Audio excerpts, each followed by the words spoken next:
Hey, okay, so this is Liz Nagel here, and I'm very pleased to have Anna Garcia with me today.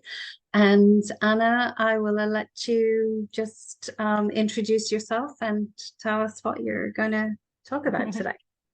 Hi, Liz. It's lovely being here with you today, actually. So thank you for having me. I feel honored, actually.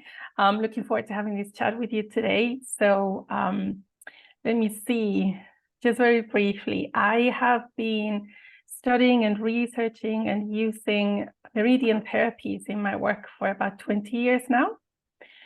And within that array of Meridian therapies, mainly the tools that I use are TFT and EFT.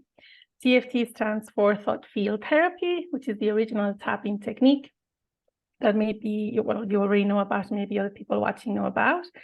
And then EFT as well, which stands for emotional freedom techniques. And that was developed, the first one was developed by Dr. Roger Callahan, and then the second one, EFT, by Gary Craig, who trained with Roger Callahan. So I'm trained in both, and I use them in my work together with some abilities, if you like, that I was born with, that I was tested for. Actually, it's not something I'm making up, but I have an unusual level of what they call ESP, extrasensory perception, which means that I can actually infer information about a person and a person's condition and any issues or blockages that they may have and things like that, just by connecting with them.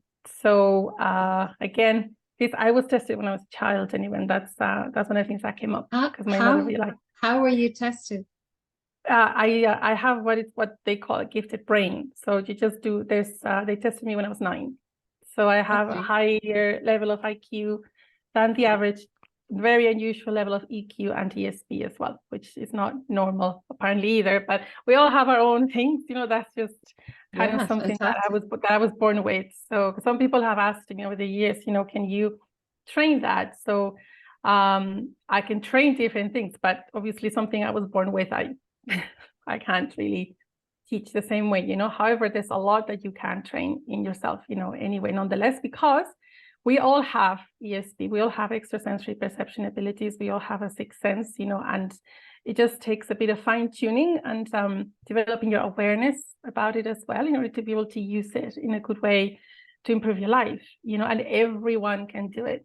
So that's also something I do in my work, and I help people with that as well. So there's a little bit more information on my website. It's annagarciahealing.com. So www. Did I say that right? Anna, ANNA GARCIA healing, HEALINT.com. And anyway, there's more information there if people want to have a look. And yeah, that's me. The reason why I got so involved in this kind of in this line of work was because I had a very traumatic upbringing, and I tried every single therapy under the sun. And nothing was really working. And I had this feeling inside that I didn't want to manage the PTSD that I had. I had CPTSD, complex post-traumatic stress disorder. So I didn't want to learn to live with it. I didn't want to manage it. I wanted to heal. And I was very curious about what life could be like and what I could feel like without any of that pain constantly filtering everything. So that curiosity and that determination, my granny used to tell me because I was stubborn. I was like, no, Nana, I'm firm. I have a firm mind. It's different, I'm not stubborn. I just have a firm mind, So that got me through a lot, So eventually, when I was on my wit's end, actually, when I was 27, I think it was, that's when I found a doctor in Madrid, where I was born. That's where I'm originally from. And I found a doctor who had, all kinds of certificates like psychiatry, psychology, gestalt therapy, hypnobirthing, rebirthing, you name it, EFT, all of that. So, all kinds of therapies anyway under her belt. And she is the director of the Institute for Energy Therapies in Madrid. And one of the sections there, one of the therapies that she offered was what she called energy psychology.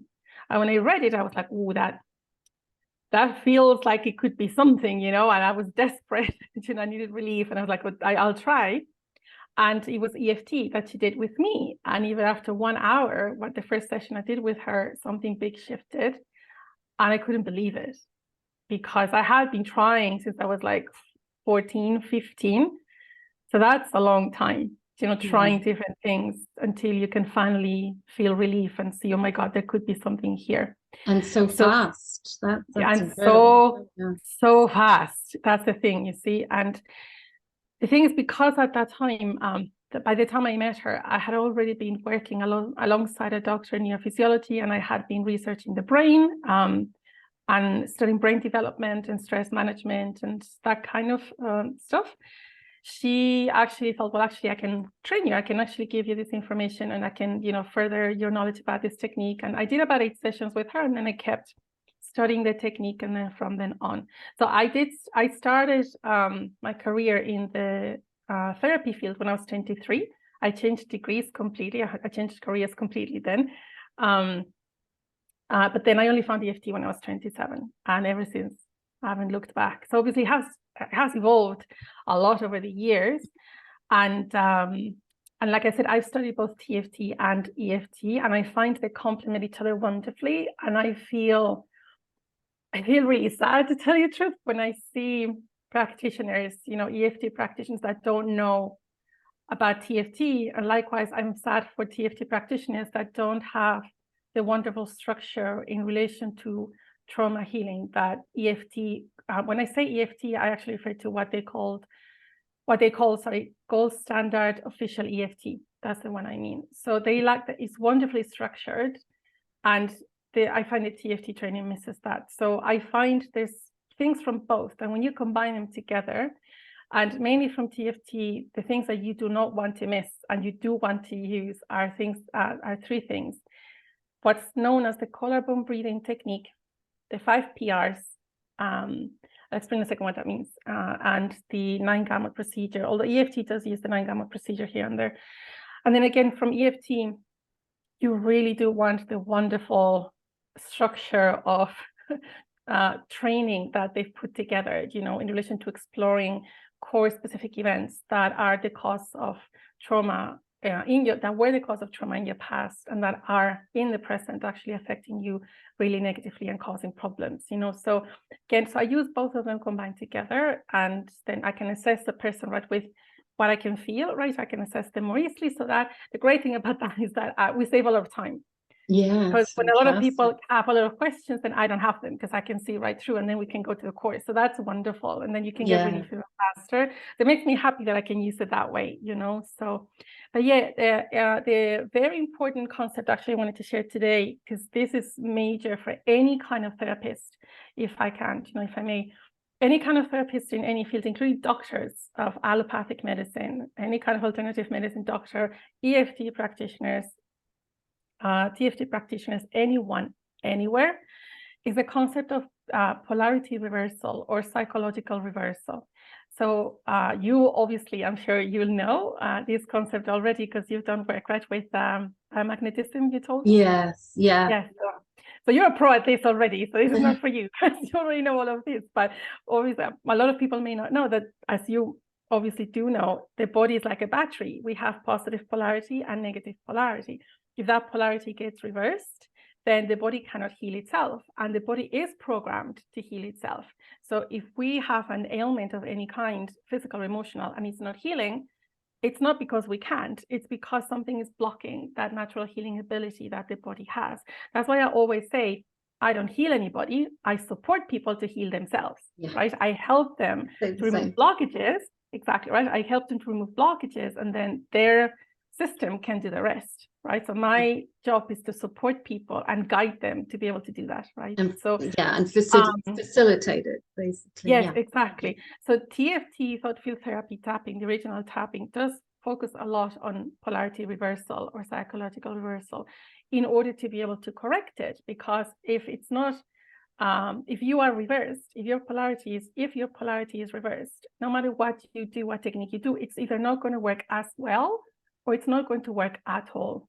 Yeah. So when you're very upset, and this is not for anyone with everything that's been going on the last few years, but even before, whether you have trauma from the past few years or you have trauma from childhood that maybe you're not even aware of, but it turns out that as an adult now you have anxiety and you don't know why, or you have fears or phobias and you don't know why, or you have, you know, any kind of issue whatsoever, right? If you can work with this concept of polarity reversal, and you know which points to stimulate in your body in order to process that, you're going to help yourself a lot. And that's how you can process trauma as well. So there are different points. Here's the thing, because obviously people may not be aware of that, but the same way we have blood vessels, right? We have pathways that run throughout the entire body. You obviously know this, so it's again not for you, no, but just in case people don't know. Right, so we have energy pathways that in traditional Chinese medicine are called Meridian channels, and they're like blood vessels, but you cannot see them. So if you get very emotionally upset about something, there's a blockage in that circuitry that you have all over your body. So you can call that system an energy system or an electrical system, same thing, you know, it doesn't really matter. So when you stimulate through acupressure, because that's what tapping is. It's like acupuncture, except instead of using needles, we use acupressure stimulation. So there are different points in the body, in the face, in the hands, right, that are connected to different parts of your brain, different organs, different emotions. And by stimulating them, with acupressure like this, right, these little like taps, we can actually send electrical signals through our energy system, so through our electrical system, and then the blockages can be removed. So that's basically what tapping actually does. It's not placebo. It's not, oh, it's just that it's relaxing. No, because the incredible thing about these techniques, and this is why they changed my life, and that's why I became a practitioner, I'm so passionate about it, is that when you fully process something, a trauma of any kind, a negative belief, anything like that, through these techniques, that's fixed for good. Yeah. Forever. It's not like, oh, it's not a pain management system or technique, you know, it's not a relief, although you get relief obviously when you heal, but that's not the goal. The point is that it heals from the core, and that's what I wanted and I could never find. Right, so that's why it's so mind-blowing. Yes, it's fantastic. I was sort of the same when I found biomagnetic pair therapy. It was like, this gets to the root, to the core. Yes. Everything else is just, you know, on top of that. But if we don't get the foundation right, you're constantly coming backwards and forwards. You know, it's one step forward, two steps back. Or, exactly. You know, yeah. Exactly. So you want a technique that works on the cellular level and that works on the subconscious and the unconscious mind. And that's when you can fully heal. So any techniques that work on that level, awesome. Because they're the ones that are going to get the healing properly, fully done. Yeah, you know, amazing.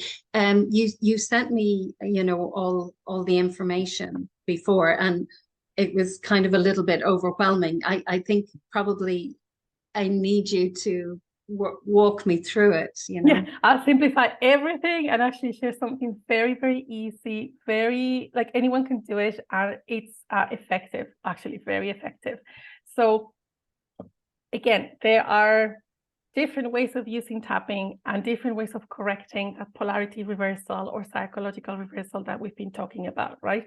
By the way, I forgot to say, those reversals, those PRs, polarity or psychological reversal, they can happen because of an upsetting event that you've gone through, or because of an environmental toxin as well that you're exposed to, that you're reacting to, right? So there's different factors to consider, but everything can be corrected anyway. Yeah, right? I used to find you know, people who took a flight, even, you know, like travel, could set the polarity the wrong way. Think about nowadays. Yes, right. Yeah, exactly. Think about, for instance, in relation to traveling, right, or planes or trains nowadays. Think about it of all the electromagnetic fields Yes. that we're exposed to as well, that will mess with everything as well, you know, so it makes total sense. So again, there are different ways of correction, and the easiest thing to do, and this is kind of like emotional first aid, that you can do anywhere, anytime, any age. I've taught like 2.5-year-old children to do this as well. And the wonderful, incredible thing is that they remember that it works.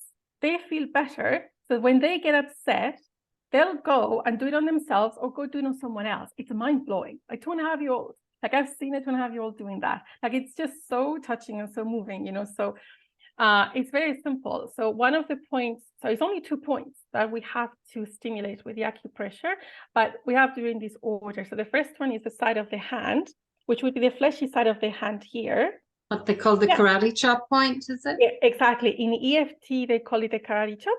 And in TFT, they call it side of the hand. So, you know, Garcia was more creative there, karate chop. So we stimulate this point for at least 10 taps. And you don't do it too light, nor too hard. Although when I've worked with people that have been very, very upset, they tend to tap like this. There's no need. You don't have to make a hole in your hand, you know. So you just tap here at your own rhythm. Some people like to tap faster, depending on their emotional conditions. Well, other people like to tap slower, right? So you tap here about 10, 20 times. You don't have to talk. You don't have to count, sorry, but at least 10 times, or even longer if you feel like it. You know, I'm a big proponent of, it's not even a word yet, of listening to yourself and to your body. And if you feel drawn to staying in one point longer than another, listen to your body, because your body knows, right? So this 1 point here. And the second one is the thymus gland, which is just around, can you see? Well, here, just there. Yeah. That's it. And that's it. That's how you do it. And you can either tap or you can rub in a circular motion. Just make sure that you're not doing this on the skin. You have to feel it. So you would have to rub deeper. Okay. That's the only thing. So it's not, if you do this on the skin, it doesn't do much, you know, but if you go like this deeper. Okay. There. So you could do that, and then here, you would do the same thing, right? Okay. So fun fact, actually, most adults, I've done, I think, sessions for over 4,000 people at this stage. It's been crazy, right? But I have found that most adults prefer tapping, and at least 60% of the children that I've worked with actually prefer their rubbing in circles. So I find that interesting as well. In children, it's very balanced. Some prefer this a bit more, and then others the tapping, you know, but adults mostly prefer tapping, but either will work, you know. And the thing is that you start tapping with your dominant hand. So if you're right-handed, you would tap with your right hand. If you're on the left, yeah. Okay. So if you're right-handed, you would use your right hand to tap on the left. Yeah. And then the thymus with the right as well. And then you can do this for as long as you can, or as long as you want, until you feel okay. Excuse me. When do you use this? If you are what they call triggered about anything, I mean, if you get upset about anything, if you get a fear that has been activated for you, if you've gotten angry, or if you're on the phone to someone and you're getting really angry and you're having a fight with someone, literally right there and then on the phone, just tap while you're talking on the phone, because this is going to prevent blockages from forming in your system, you see? So, and the thing is, this tapping that we're using has been clinically proven to actually affect and create physical changes in the brain and in your blood. So it works on the cellular level. So in live blood analysis, there's an intro video to EFT by Gary Craig on YouTube. It's about a 7-minute long video, and they show halfway around, I think it's around halfway in the video, they show a doctor and they show the blood test, blood samples of 4 people, I think, that they're tapping with. And they show their blood test, their live blood analysis, an image before and after tapping, after just 5 minutes of tapping. And the change is amazing. Wow. So, you know, and they've done MRI scans as well of people's brains with GAD, general anxiety disorder. And they've studied the brain before and after tapping and how many sessions of tapping it would take for the brain to actually shift, you know, significantly, and it works, you know, so it has been properly monitored. And actually, one of my favorite things to share about this technique, it was TFT in particular, is that it was the main healing technique used in Kosovo after the war, and it worked so incredibly well with the traumatized population there that the chief of medicine of Kosovo actually wrote a letter to Dr. Roger Callahan thanking him for having brought the tool into the country. Wow. And they used it in Rwanda as well after the genocide with incredible results on the ground. So it's mind-blowing that way. The thing is, though, I talk to a lot of people that come to me for sessions, and some of them are like, well, I don't feel great, but I don't have major trauma. And I was like, it doesn't matter, because also there can be trauma with capital T or trauma with small t, right? But every person is different as well. And you may be upset about something that I often say a trauma, it could be something that, you know, maybe when you were a child, your mother just, you know, in the supermarket went around the aisle and you for a minute thought you were all on your own. And, you know, that can be logged as a trauma. I mean, later on you go, I know that, sure, that was nothing. That wasn't a trauma, but it's gotten locked into yourself. Exactly. Your brain remembers everything. Your body keeps a score. And the thing that a lot of people don't know, because they're like, oh, time heals everything. Not true at all, in the slightest. Like, not at all. Like, time numbs some things. Yeah. That's the way we rephrase it. Time can numb certain things and put them in the background.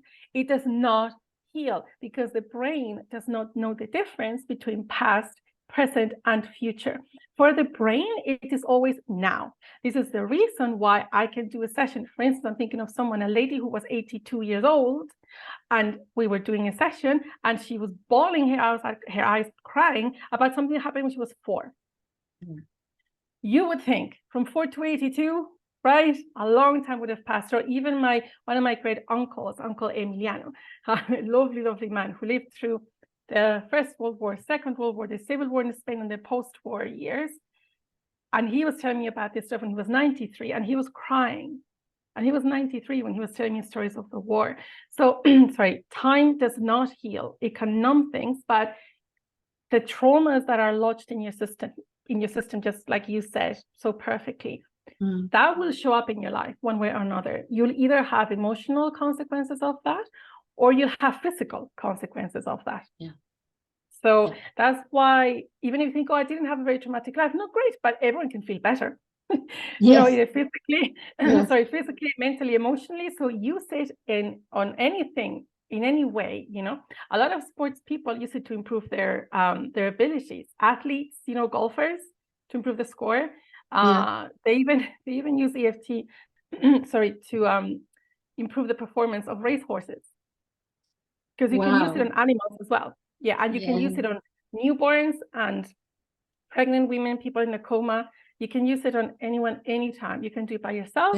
Someone can do it for you, tapping on you. You can either do it surrogately, and if you know properly how to do it, it can be amazing as well. So there's like infinite possibilities for healing with it that I really want people to know, because I don't believe in unnecessary suffering. I really don't. I feel there's too much of that in the world, you know. So if you get upset about anything, you had a fight with your partner, or your kid misbehaved, you think they misbehaved, or you're upset about it for whatever reason, or you're feeling triggered about something, or you're grieving the loss of someone, or the loss of a pet, or what's happening in the world even, and you're feeling overwhelmed, or you're feeling upset or ungrounded, just tap here, side of the hand, and the thumbs, and just stay with it that way, and keep switching between those two until you feel okay, until you feel relief. And should you swap hands as well?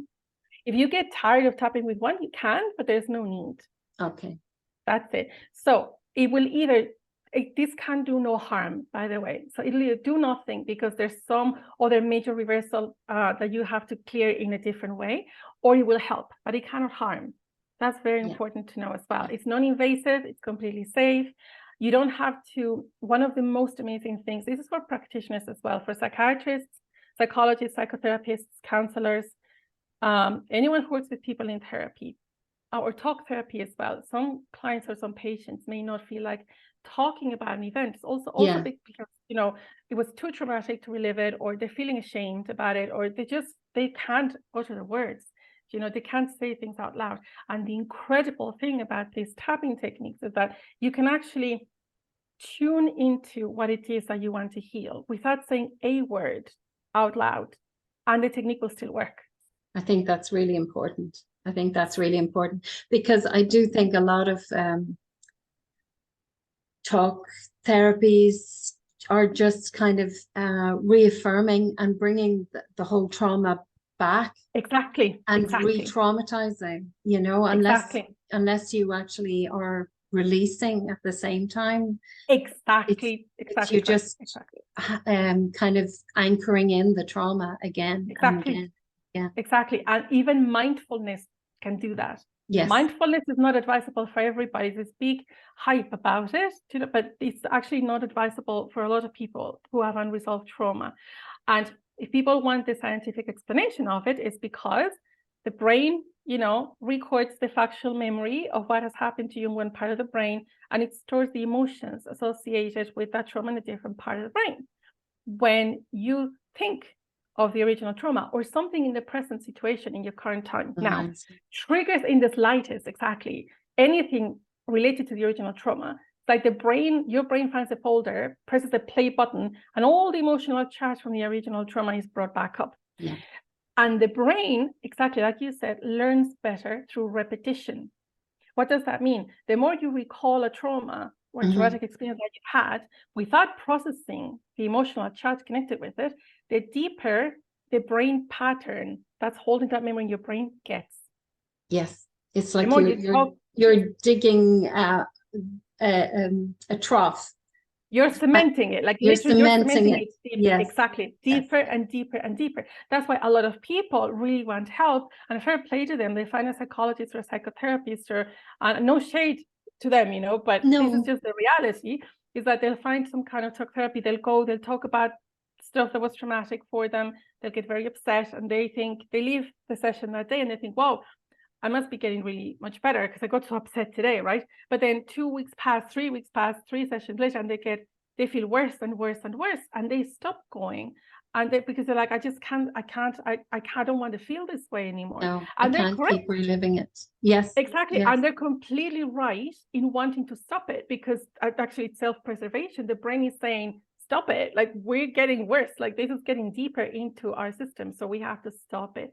Now, if people watching are going to psychotherapy of any kind, or any kind of talk therapy, please show this video to the therapist and just say, okay, while I tell you and you ask me questions, I'm just going to be tapping while I talk. That's all I need to do, Liz. That's all I need to do. Keep doing whatever therapy you want to do. Just tap while you're talking about it, or while you're thinking about it. That's all you need to do. That's it. That's amazing. Yeah. Now, if when you're tapping, you get very, you think, oh, I'm getting a bit more upset. That's okay. It means that you're releasing. Just stay with it until it passes, and it will pass. And I'll give you a great example of this, if I may. I was in an electrical storm over Boston many, many years ago. I was thinking about it. I was fine with turbulence and planes up until then. But we went into a really bad political storm before, electrical storm. My subconscious mind. It wasn't Washington, it was only Boston.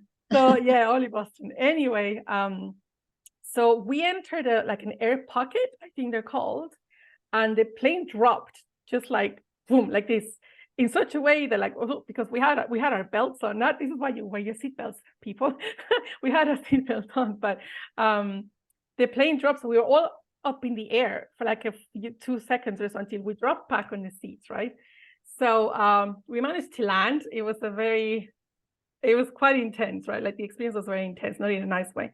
So what happened to me is that the subsequent flights I took after that, anytime I encountered turbulence, I started getting worse with it, and worse and worse and worse, until one time flying to Ireland on my way, and winter time, who does that?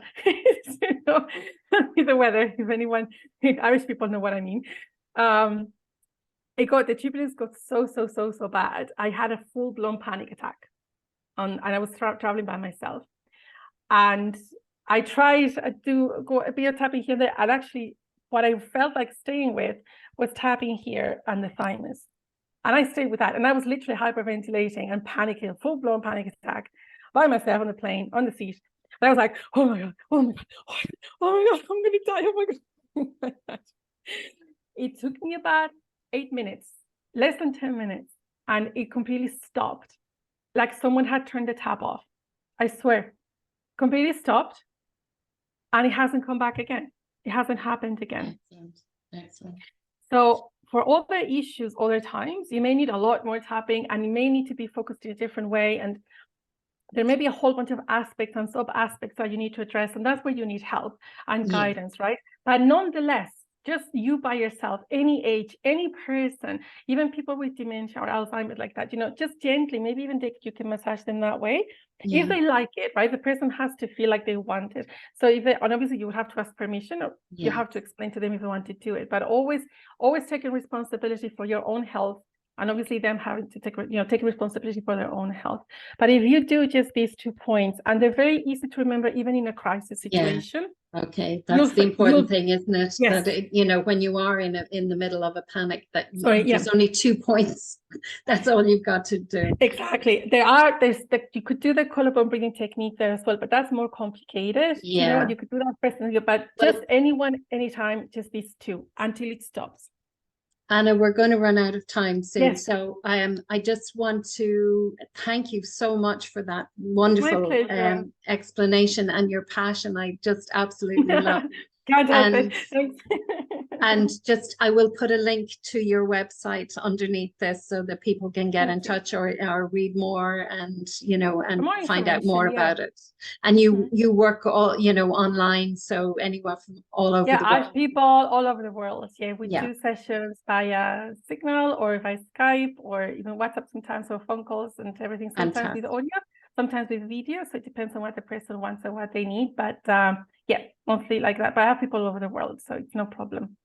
Fantastic. Thank you so much, Anna. It's been great talking to you. Yeah, you too. Right. You too.